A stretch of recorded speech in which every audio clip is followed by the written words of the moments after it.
사마리아 여자 하나가 물을 길러 왔음에 예수께서 물을 좀 주시오. 이는 제자들이 먹을 것을 사러 동네에 들어갔음이니라. 당신은 유대인으로서 어찌하여 사마리아 여자 나에게 물을 달라 하나이까? 하니 이는 유대인이 사마리아인과 상종치 아니함이로라. 네가 만일 하나님의 선물과 또 내게 물 좀 달라는 이가 누구인 줄 알았다면 네가 그에게 구하였을 것이요 그가 생수를 내게 주었으리라. 주여, 물기를 그릇도 없고 이 우물은 깊은데 어디서 이 생수를 얻겠사나이까?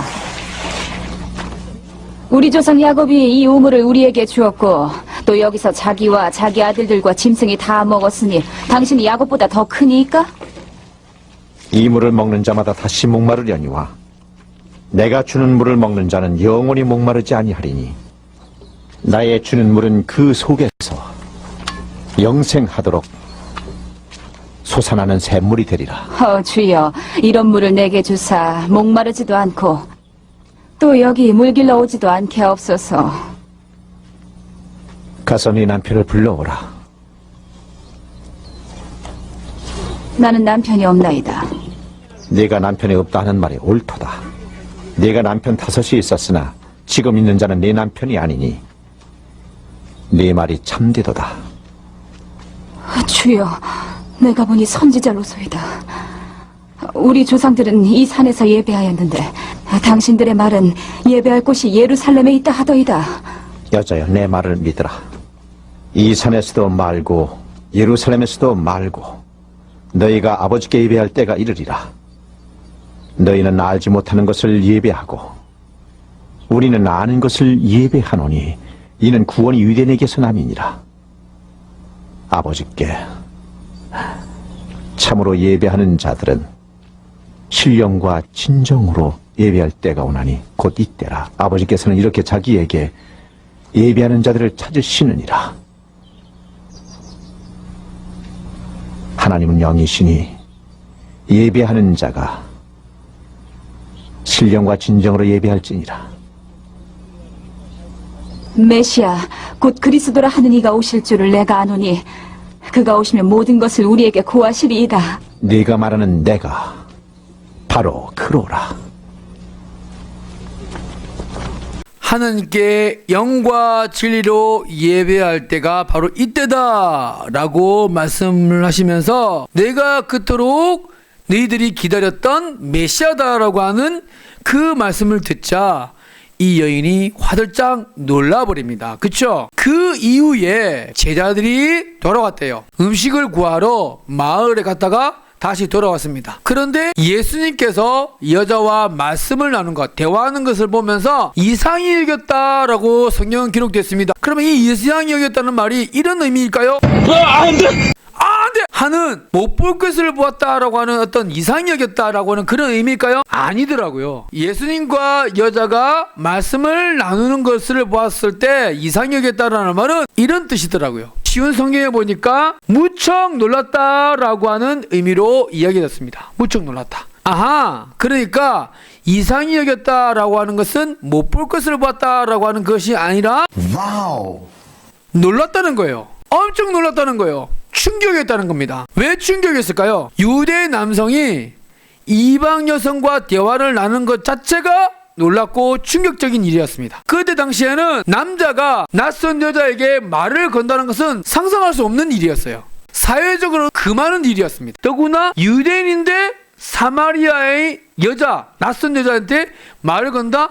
이거는 사회적으로 금기시했었던 일들을 깨뜨리시고 하시는 충격적인 일이라는 거예요. 그래서 놀랐다는 거예요. 와우! 자, 그런 의미에서 예수님이 이 땅에 오셔서 천국에 대해서 설명하시고 천국은 이런 것이다 라고 가르치시면서 몸소 천국의 기쁨이 어떤 것인지를 보여주셨던 그런 모습들이 있는데 그게 뭐냐면 밥상 공동체예요. 식사를 했어요. 누구랑? 사람들이 죄인이라고 낙인 찍었던 소외되고 멸시받았던 사람들과 같이 밥을 먹고 식사를 했어요. 그 식사가 무슨 의미냐? 너는 나와 한 가족이다라고 하는 의미예요.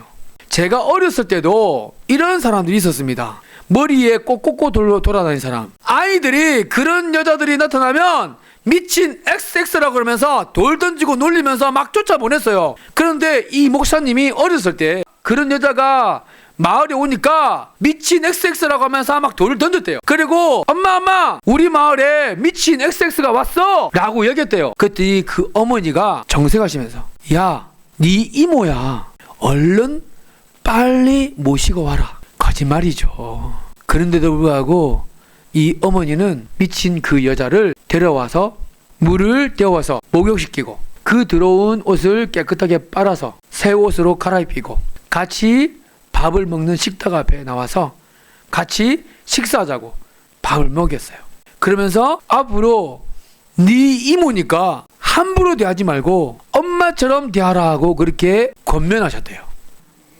사람들에게 손가락질 받던 한 여인을 보살펴주고 가족들과 함께 식탁에서 식사를 하게 하신 선배 목사님의 그 어머니가 누구 모습과 닮지 않습니까? 예수님.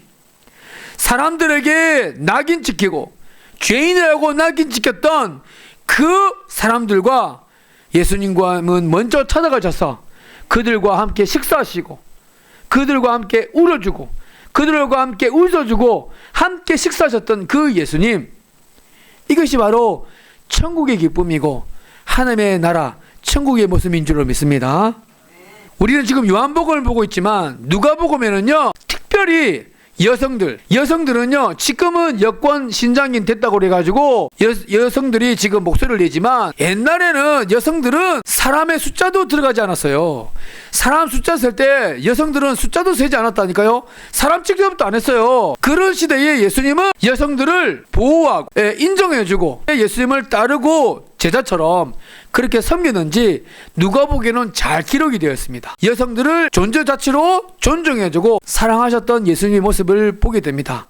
여자와 말씀을 나누는 것을 보고 그렇게 무척 놀랐다라고 성경은 기록하고 있습니다. 이런 상황이 있을 때 사마리아 여성이 보였던 행동은 뭐냐? 28절에 물동이를 버렸대요. 그리고 사람들에게 말하였대요. 이야, 여러분들 놀랍지 않습니까? 왜 놀랍냐? 여인이 취한 행동의 놀라운 점은 뭐냐? 여인이 우물에 나온 이유를 잃어버렸어요. 이 여인이 우물에 왜 나왔어요? 물 가지러 왔잖아요. 그런데 물동이를 버렸대요. 물동이 없으면 물을 얻을 수 있습니까? 없습니까? 못 얻죠. 엄청난 지금 일입니다. 그렇죠? 두 번째, 이 여인은 물 기르러 언제 나왔습니까? 낮 12시에 나왔어요. 엄청나게 뜨거울 때. 왜요? 사람들하고 마주칠까봐. 사람들하고 말 섞기도 싫고 만나기도 싫어서 진짜 혼자 빨리 갔다가 들어오려고 그러는데 어떻게 바뀌었습니까? 이 사람이 물동이를 던져놓고 예수님을 알리기 위해서 사람들에게 다가갔어요. 엄청난 변하지 않습니까? 동네에 들어왔대요. 예수님을 알리기 위해서. 이 여인은 어떤 여인이었나? 실망과 불안, 분노와 탐욕, 거짓이라고 하는 이 마음의 감옥에 갇혀서 그 누구하고도 소통을 하지 않고 그 누구하고도 대화를 하지 않는 정말로 외롭고 슬프고 너무나 힘겹게 하루하루를 살아가고 있었던 여인이었습니다. 스스로는 그 감옥에서 나올 수 없었던 그 여인을 예수님이 찾아가셨습니다. 나오라고, 그 마음의 감옥으로부터 나오라고, 자유로운 삶으로 나오라고 부르시기 위해서, 초청하시기 위해서 예수님은 찾아가셨어요. 할렐루야. 실망과 분노로, 상처와 아픔으로 꽁꽁 그렇게 마음의 감옥에 갇혀 있었던 그녀가 누구를 만나서, 예수님을 만나서 여인이 바뀌었습니다. 할렐루야.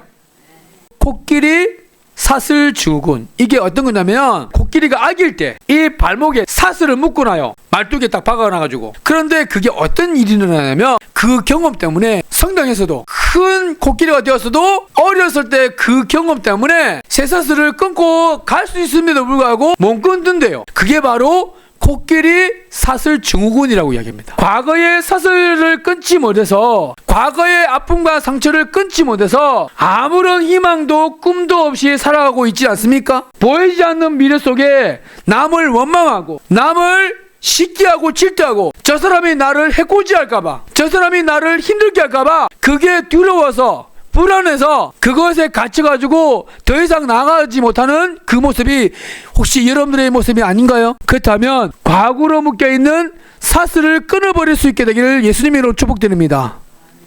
내가 사슬을 끊겠다고 한 발짝만 움직인다면 그 이후로는 하나님께서 책임지시고 여러분들을 인도해 주실 줄로 믿습니다.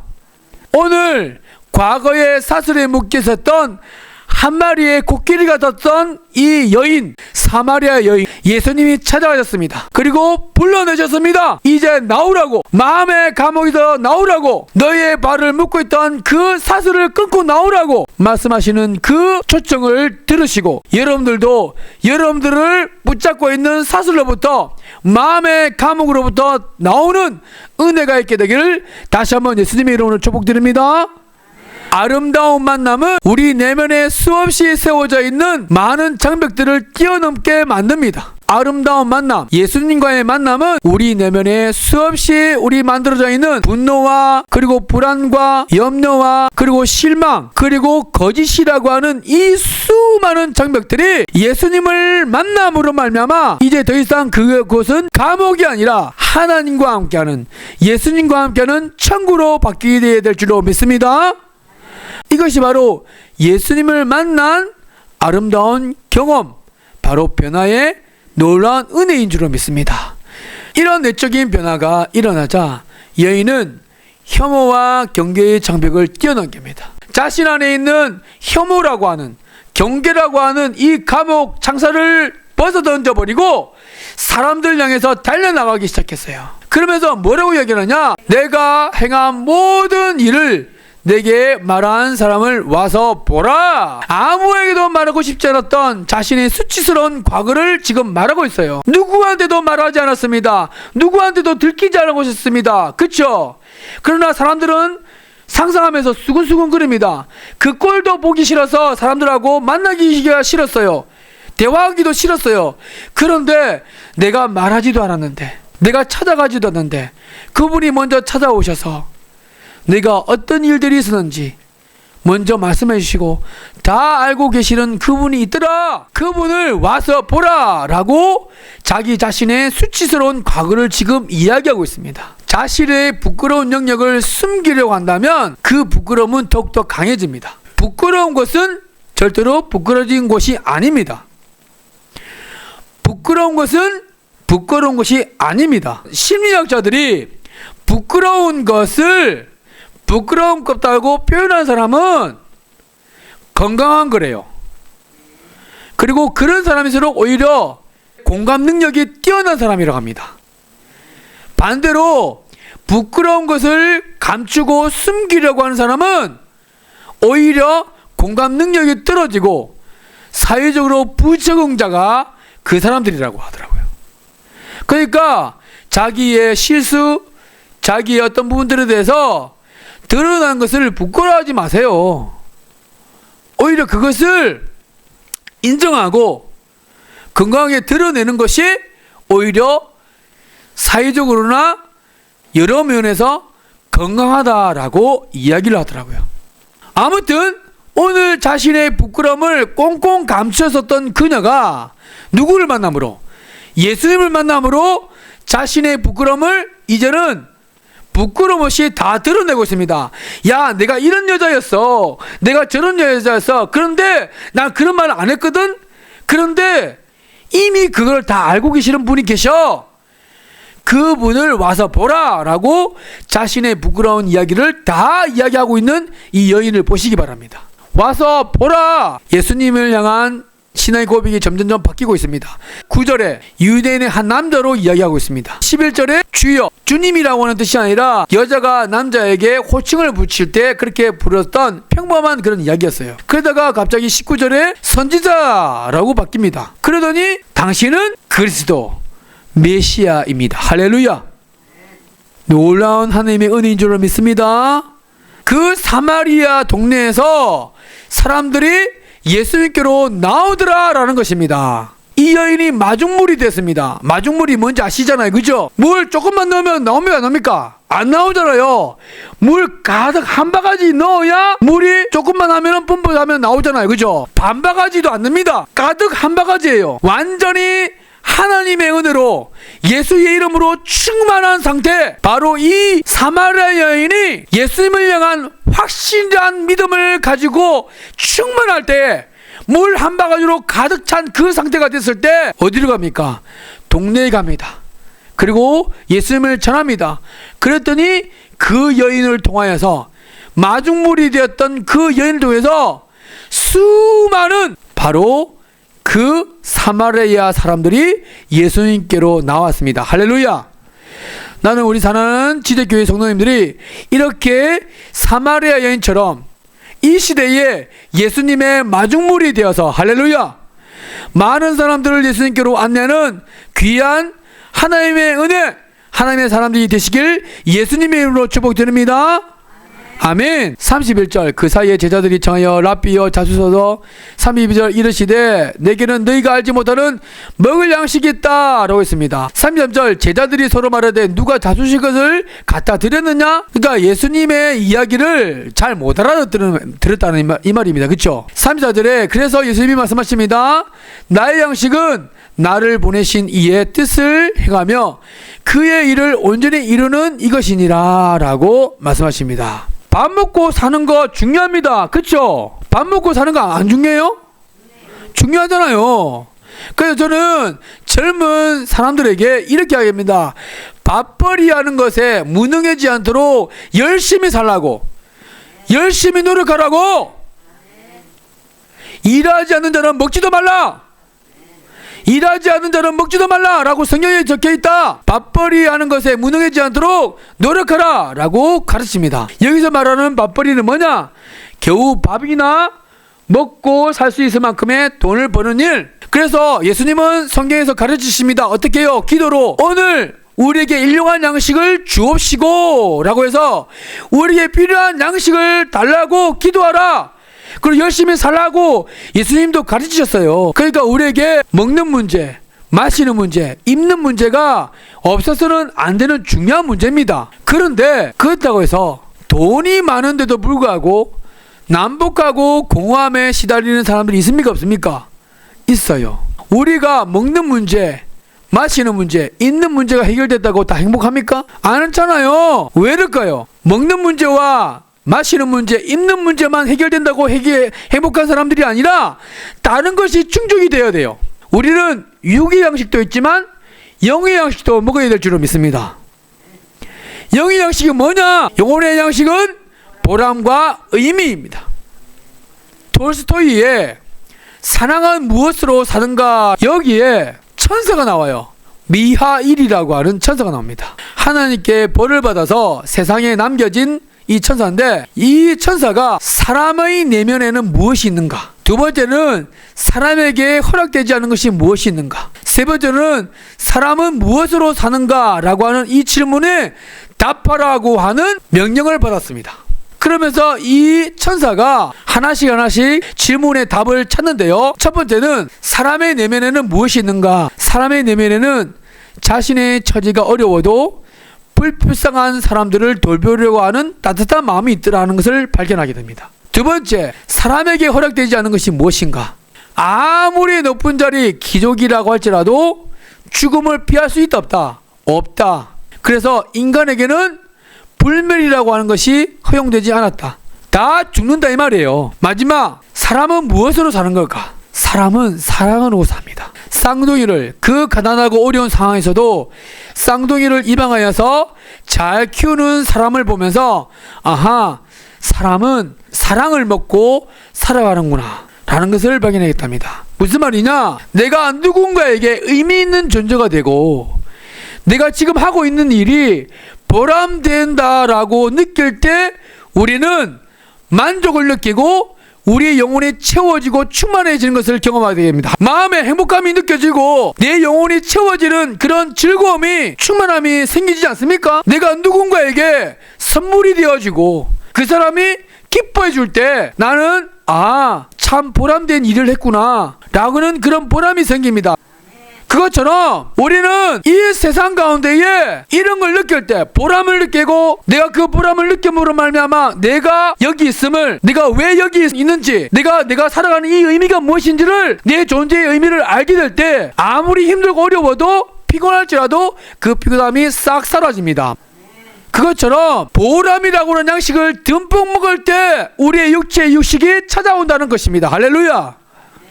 그런 의미에서 우리에게 하나님께서 원하시는 우리 삶의 의미와 보람 뭐냐? 먹는 거, 마시는 거, 무엇을 입을까, 무엇을 먹을까, 무엇을 입을까 하지 말라. 이건 이방 하나님을 모르는 인간들도 다 구하는 것이다. 그리고 이미 아버지 하나님께서 너희들에게 있는 그것이 필요하다는 것을 다 알고 계신다. 그러니까 너희들은 무엇을 구하라? 먼저 그의 나라와 그의 의를 구하라. 할렐루야. 이것이 우리의 의미고 보람인 줄로 믿습니다. 나의 양식은 나를 보내신 이 하나님 아버지의 뜻을 행하며 그분의 일, 하나님의 일을 온전히 이루어 드리는 것, 하나님께서 기뻐하시는 일을 온전히 이루어 드리는 것, 그것인 줄로 믿습니다. 예수님은 이렇게 말씀하고 계세요. 너희가 알지 못하는 먹을 양식이 있느니라.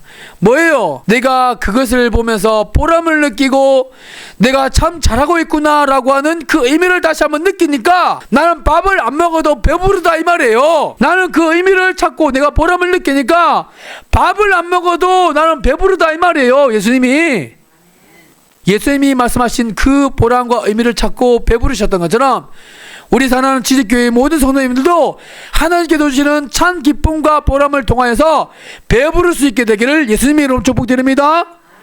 너희 눈을 들어 밭을 보라 희어져 추수하게 되었다. 자, 넉 달이 지나야 추수할 때가 이르렀다. 파종을 했어요.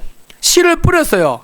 그리고 넉 달이 지나면 4개월이 지나야 추수할 수 있다는 것을 우리는 이미 알고 있습니다. 그렇죠? 때를 기다려야 하는 것만 지혜가 아니라 지금 해야 될 것은 하는 것 또한 지혜다. 할렐루야. 지금 해야 될 일은 지금 해야 된다는 거예요. 그러면서 너희 눈을 들어 밭을 보라 희어져. 이상하지 않습니까? 벼가 누렇게 익었습니까? 아니면 희게 익었습니까? 누렇게 익었잖아요. 근데 왜 희게 익었다고 하셨을까요? 그때 당시에 사마리아 사람들이 주로 입고 다닌 옷의 색깔이 뭐냐? 흰색이었어요. 그 흰색을 입은, 흰 옷을 입은 사마리아 사람들이 누구한테로 오고 있습니까? 예수님께로 지금 오고 있다는 거예요. 할렐루야. 이게 누구의 뜻이에요? 아버지의 뜻이지 않습니까? 예수님이 이 땅에 오신 이유는 예수님으로 말미암아 생명을 얻고 그 예수님으로 말미암아 천국의 삶을 살도록 하기 위해서 이 땅에 오신 줄로 믿습니다. 지금 그것을 보니까 예수님이 기쁘다는 거예요. 보람되다는 거예요. 잃어버린 영혼들이 주님께로 돌아올 때 나는 기쁘다, 보람되다. 거두는 자가 이미 삭슬 받았다. 뿌리는 자 누굽니까? 아버지 하나님. 그리고 거두는 자는 누굽니까? 예수님. 함께 즐거워하신다는 거예요. 잃어버린 영혼들이 주님께로 돌아올 때 하나님께서 그리고 예수님께는 춤추며 노래하실 줄로 믿습니다. 이것이 나의 기쁨이고 이것이 나의 보람이고 내 영혼의 양식이다 라고 하시는 예수님의 말씀 도전하기는 이 예수님의 마음이 곧 나의 마음이 되어서 잃어버린 영혼이 주님께로 돌아오는 그 기쁨을 보고 나에게도 이런 보람과 나에게도 이런 의미가 있는 삶을 살아가게 하여 주시옵소서. 이런 삶으로 말미암아 하나님께 영광 돌리는 복된 걸음을 걸어가시는 저와 여러분이 될 수 있게 되기를 예수님의 이름으로 축복드립니다.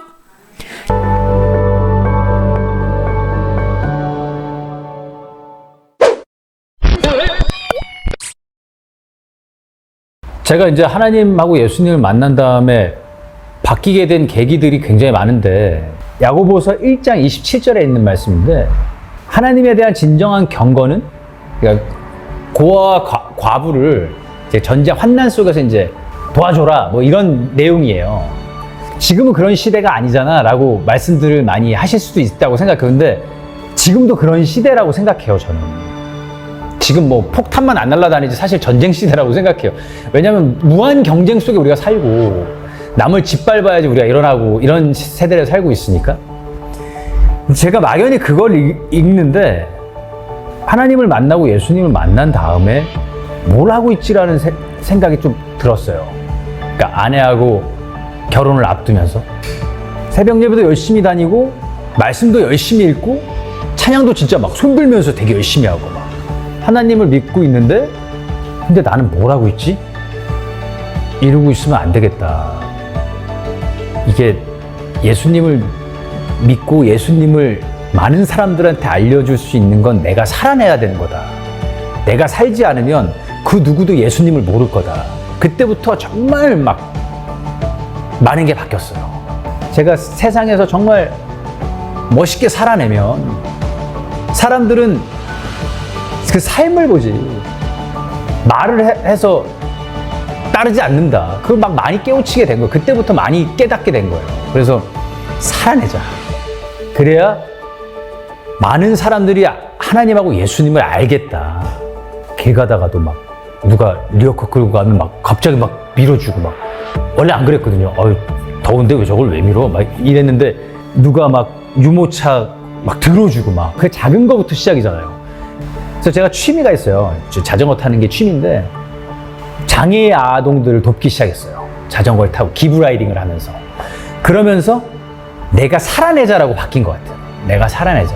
내가 살아내고 내가 사는 모습을 사람들이 봤을 때 한 영혼이라도 돌아오면 단 한 명이라도 돌아오면 나중에 하나님한테 칭찬받을 것 같은 거 있잖아요. 너는 한 명을 구했구나. 넌 진짜 대단하구나. 그래서 그때부터 그 말씀에 진짜로 하나님을 사랑하고 경건하려면 약자들을 도와야 된다. 무조건. 그래야 예수님이 기뻐하신다. 그래서 제가 그때 되게 진하게 바뀐 것 같아요. 그 만남으로 인해서, 성경 구절로 인해서 되게 예수님하고 대화를 할 수 있는 그런 사람으로 좀 많이 변한 것 같아요. 제가 이제 우리 가족이랑 가족 예능을 나갔습니다. SBS 동상이몽이라는 프로그램에 나왔는데 저희 딸을 입양을 했죠. 물론 고등학교 때 보육원에 신혼여행을 가서 만나게 된 아이라서 오랫동안 봐왔어요. 입양을 하고 나서 사람들한테 받는 인사가 옛날 때는 연기 죽입니다. 뭐 악역 연기를 어떻게 그렇게 잘해요? 뭐 아니면 장애인 연기를 그렇게 잘해요? 어떻게 왕 역할을 그렇게 잘해요? 이런 칭찬을 되게 많이 받았는데 그렇게 내 삶이 변하고 이웃들을 돕고 그리고 제 딸을 입양하고 이런 것들은 다 하나님이 시켜서 한 거거든요. 예수님이 시켜서 사람들이 갑자기 저한테 하는 인사가 바뀌었어요. 존경한대요. 저 같은 작자를 존경한대요. 그래서 처음에는 되게 황당했죠. 아니 저는 그냥 제 딸을 사랑해서 아내하고 상의한 다음에 제 딸을 입양했을 뿐인데 저를 존경한다는 거예요. 모든 댓글들이 존경해요. 뭐 나이는 어린데 내가 존경한다. 야 존경한다. 저 사람도 이거밖에 없는 거예요. 그래서 아까 말씀드렸지만 선한 사람이 아니거든요. 왜냐면 화도 내고 고집도 있고 분노도 많고 이 사람들이 왜 존경한다 그러지 나한테? 그러다가 내가 갑자기 생각이 딱 들었는데 그건 저한테 하는 말이 아니더라고요. 사람들이 모든 대중들이 저한테 존경한다, 우리 가족한테 존경한다는 게 아니라 진정한 경건을 해서 하나님을 존경하게 만든 거예요. 저 같은 작자를 하나님이 쓰셔서 하나님을 존경받게 만든 거예요. 왜냐하면 제가 크리스찬 기독교인 거는 이미 대중들은 다 알거든요. 이제 안 믿는 분들도 존경한다고 말씀하시는 게 결국엔 저를 존경하는 게 아니라 제 뒤에 계신 하나님을 존경하는 거고 제 영에 속해 있는 제 성령님을 존경하는 거고 제가 믿고 따른 예수님을 존경하는 거더라고요. 저를 존경하는 게 아니고. 그래서 이거구나. 야, 살아내니까 하나님이 존경받는구나. 말만 잘해서 될 일이 아니구나. 그냥 내 삶이구나. 내 삶에 예수님과 하나님을 초청하면 안 믿는 사람도 변하고 믿었다가 떠난 사람도 변하고 믿는 사람들도 함께 할 수 있구나. 제가 혼자 자전거 타서 잘 나간다 그랬잖아요. 혼자 자전거 타면서 엄청 울어졌어요. 그 자전거 타면서. 왜냐면 너무 감사해서. 진짜 보잘것없는 저를 쓰셔서 본인을 정말 존경받게 하시는 거예요. 그래서 제 삶이 바뀌면서 겪은 가장 큰 경험이었던 것 같아요. 참 감사하죠. 기도하겠습니다. 살아계신 하나님 아버지, 참으로 감사합니다. 사람으론 무엇으로 사는가라고 하는 질문 가운데에 오늘 예수님께서 보람과 의미를 가지고 살아간다라고 말씀하시는 그 의미로 나를 보내신 이의 아버지의 뜻을 따라서 그것을 행함으로 이루어 드리는 것, 그것이 바로 나의 양식이라고 하는 그 말씀, 잃어버린 영혼들이 주님께로 돌아오고 잃어버린 영혼들이 예수님께로 돌아오는 그것이 나의 기쁨이고 나의 보람이고 내가 살아가는 의미다라고 말씀하셨던 그 예수님의 삶의 기쁨, 삶의 양식이 우리의 기쁨과 우리의 보람이고 우리의 삶의 의미가 될 수 있도록 은혜 베풀어 주시옵소서. 그래서 예수님으로 말미암아 우리가 생명을 얻는 것처럼 또 다른 믿음을 낳는 믿음을 가질 수 있도록 하나님 우리에게 큰 은혜를 베풀어 주시옵소서.